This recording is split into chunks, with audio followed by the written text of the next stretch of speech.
Bet tagad nopietni.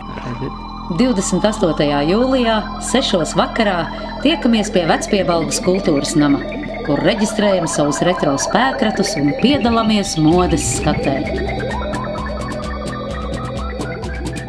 Pēc modes skates dodamies uz Alaugsta estrādi.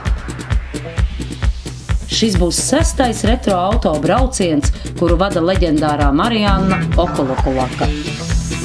Tālāk pa Balto lielceļu gar Greiveriem dosimies uz Taurenes lidlauku, kur spēkrati piedalīsies autoslalomā.